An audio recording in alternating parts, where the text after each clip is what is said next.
Hello and welcome to I-24 News Sports Weekend Edition, where we take a close look at some of the best stories we had in our magazine this past week. Judo is one of the most successful Olympic sports here in Israel, with Israeli athletes winning 3 Olympic medals, 2 in Barcelona '92 and 1 more in Athens 2004. Now there's hope of another one coming up in Rio, as Yarden Jarbi won the silver medal in the last World Cup in Russia after winning gold the year before. In order to help Jarbi and the entire Israeli team prepare for their upcoming competitions, the Israeli Olympic Committee brought a high-profile visitor this week. Former world champion Japan's Tomoko Fukumi came to Israel to hold a training camp when the Israeli team, Sasha Rabo, met the champions from Israel and Japan. We're in front of the Israeli Olympic Committee, who jointly with the Judo National Federation has organized for the first time the coming of a Japanese delegation, including former world champion Tomoko Fukumi, to train and coach the Israeli national team. Let's discover together this extraordinary event. In the heart of Israel, Judo is honored this week. The ancient Japanese art is showcased in Tel Aviv with the arrival of former world champion Tomoko Fukumi. The Japanese delegation will help the young Israeli judo team as they prepare for the European Games that will be held in Baku in June 2015. It will be a week-long intense program with a lot of training and conferences for the Israeli athletes. And for the former champion Tomoko Fukumi, the Israeli team has the means to go very far. There are many talented athletes in Israel, and obviously they have chances to win medals at the Olympics. It's a real challenge, but I hope that the Israeli team will win medals at the 2016 Rio Olympics.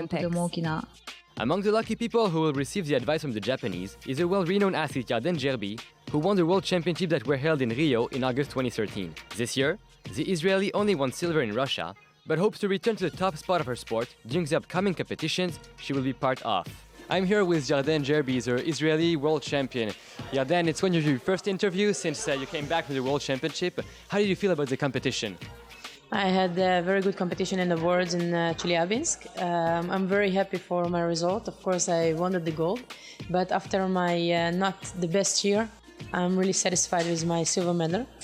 Since then, I was back to fight. I won the 2 Grand Prix, so I'm looking forward for the next competitions. Yarden, you have won the silver medal of the World Championships. What are your next goals? On December, in 2 weeks, November, I will fight 3 competitions in China, Qingdao Grand Prix, Jeju in Korea Grand Prix, and the Grand Slam in Tokyo. This will be my next goals, and I hope to get as much point as I can for the Olympics. And this is for the short period, and for the next, of course, the Europeans, the Baku European Games, and the Worlds for next year, but this is the next year. Yarden, what do you think of the Israeli judo team? Do you think you have a chance to bring back a medal from the Olympics of Rio 2016? I think my team is going up by the level really good, and we have more and more results, and it's not focusing on one person, only me. We have a big group, and I believe we can bring the medal. It's still 2 years. 2 years, it's a lot of time.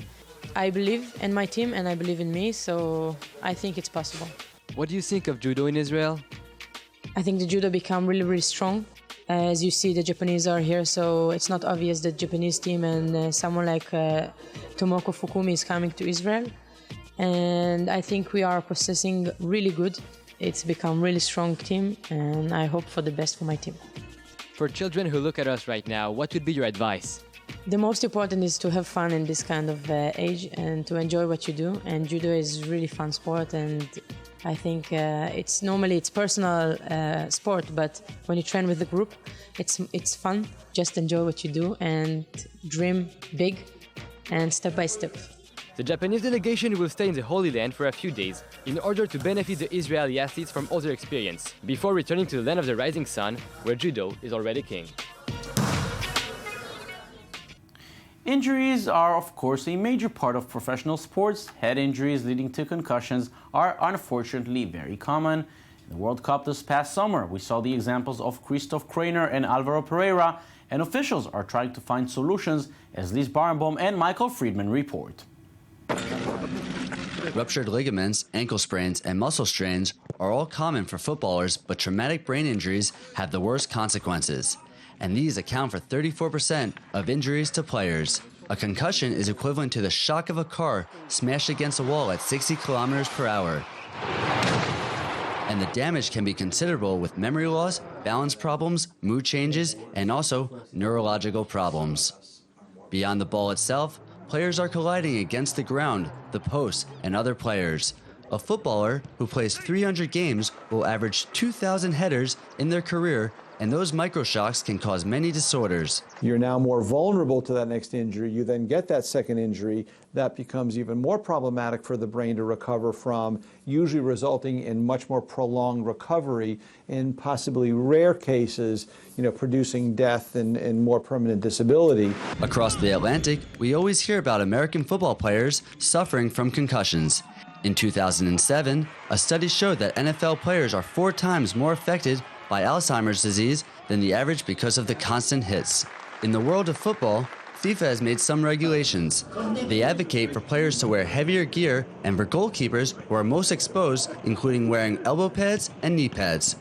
During the 2014 World Cup, Uruguayan footballer Alvaro Pereira had a terrible head injury during the match against England. Despite the footballer losing consciousness, he insisted on returning to the pitch against the team doctor's advice. This has caused more debate over the precautionary measures that a player must take in the event of an injury. Another potential solution to the problem could be forcing players to wear helmets, as seen by Chelsea goalkeeper Peter Cech, who has undergone surgery after a blow to the head in 2006. A change that health professionals see would be a great step forward in protecting the players. It's a blessing that it actually does do what it was supposed to do, which is to keep the skull from fracturing.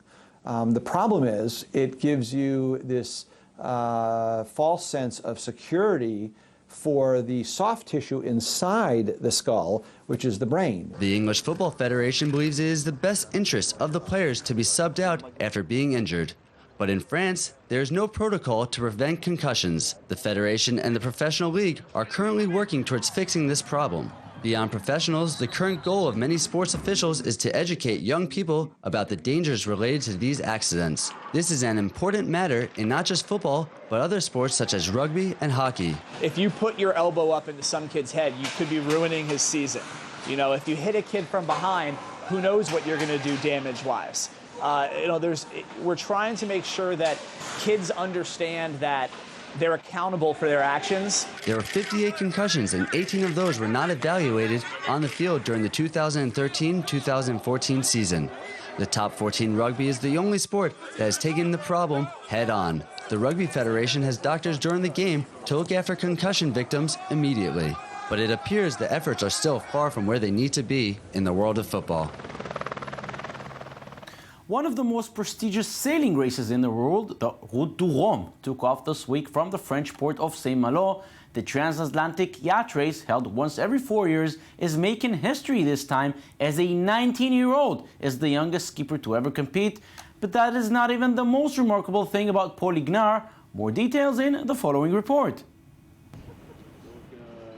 It's been a long year of sponsorships, but Paul Ignard has finally reached his target. With more than 250,000 euros raised, the 19-year-old is now all hands on deck. I started making money when I was 17. I didn't see why I had to be on the budget of a 17-year-old. So I started out little by little, and it eventually came together. Money making is not a new feat for this young sailor.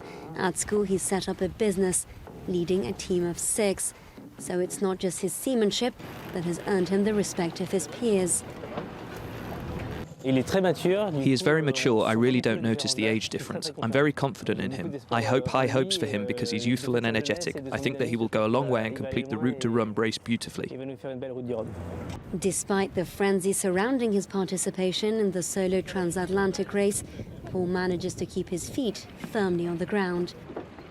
I don't like to be asked about my goals in terms of ranking. I usually say for there to be a ranking, first I need to start the race. Let's just hope I make it to Guadeloupe. Whatever the outcome of the race, Paul Ignard is set to break the records. On November the 2nd, he will become the youngest ever skipper to take part in Route du Rhum. He'll be racing alongside 89 competitors, including a 75-year-old Brit, the oldest yachtsman to have completed a round-the-world voyage. A tennis star who shows us all she can do a marathon, another one proving he is still the #1, an NBA star reaching an important milestone, and a Formula One driver closing in on the title. These are the stars of the week. And here's Michael Friedman with her stories. This week featured many top athletes from different sports. So who's your favorite athlete? Carmelo Anthony, Novak Djokovic, Caroline Wozniacki, or Lewis Hamilton? The Formula One race at the U.S. Grand Prix was another heated event filled with speed. The talented Lewis Hamilton won his 5th consecutive Formula One race and increased his lead in the Drivers' Championship. Despite this injury-packed competition, the British racer was able to get through cleanly and lift the trophy of the 17th round of the 2014 Formula One World Championship. And on to the NBA. It didn't take long for Carmelo Anthony to pass 20,000 career points as his Knicks beat the Hornets 96-93. The basketball superstar gave his team the go-ahead basket with 1:23 remaining in the game. The Knicks forward came up again big with an important rebound with seconds left at Madison Square Garden.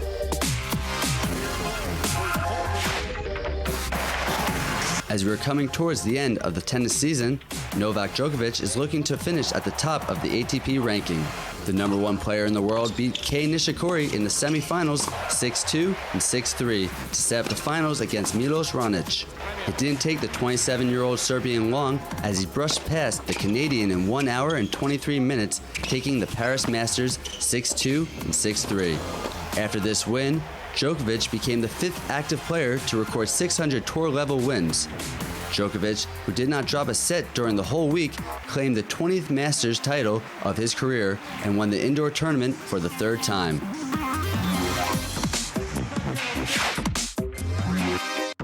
There was another tennis player in action this week, but it would be off the court. The Danish star Caroline Wozniacki completed her first ever New York City marathon in a time of 3 hours and 27 minutes. The tennis star was met at the finish line by her friend and tennis rival, Serena Williams. The former world number 1 raised over $81,500 for Team for Kids. Despite never running more than 13 miles before, she was able to push through to the end. Each of these athletes continue to show the world their talents. Feel free to choose the one you like the most, or maybe you prefer to choose them all. The heart is big enough to love 4 stars at the same time. And Michael, you're here with us. Thank you for coming. Let's start with Lewis Hamilton. He's closing in on his 2nd title. First one was in 2008. Quite difficult to see anyone taking it away from him. Yes, even Nico Rosberg. Yeah, the British racer looks to be at his best at the moment. He says he promises to be cool and calm and collected as he comes to the end. It doesn't look like anyone's really going to catch up to him. He's 24 points ahead of Nico Rosberg, so that's his biggest threat, but ultimately he should be able to pull through and get the big win. And now let's move to Carmelo Anthony. 20,000 points, that's Reggie Miller figures, Karl Malone figures. The guy is what, 30 years old? 30 years old. He can play at this level for another 5 or 6 years. Absolutely. He's only 30 years old. If you look at some of the other active players that are currently playing, Ray Allen's 39, Tim Duncan's 38, they're 8-9 years more, and they're people he can catch up to. So he's got a lot left to give. Should Kareem be worried? I don't know. Kareem is the number 1. Yeah, we've been asking that for 25 years now. Yeah, I don't know who's going to ever top him. It's a tough one.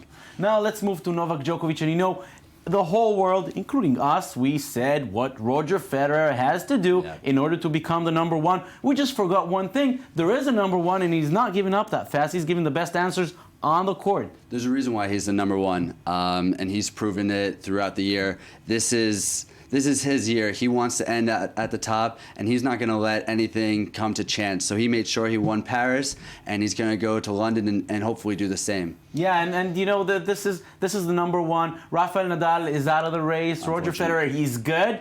But then I wouldn't be surprised if we see Novak again do it in Paris. Yes, it's him to take it to the end. And Caroline Wozniacki, you gotta applaud this woman. I mean, she's a tennis player. Yes, she's an athlete, but they don't run a marathon. She did a half marathon before. Now, I mean, and she did it, and she raised money for good cause. She's a true athlete. She's never ran more than 13 miles, so it's pretty incredible. She said she didn't really even train. A few days prior, she was at a Halloween party and stayed out till 4 in the morning. So for her to bounce back and just run the marathon, I don't think I could do that. I know I couldn't do that. So it's quite impressive on her count. Yeah, she raised a ton of money, and I mean the whole New York City Marathon ended up raising $16 million. So it was a beautiful race and another great year.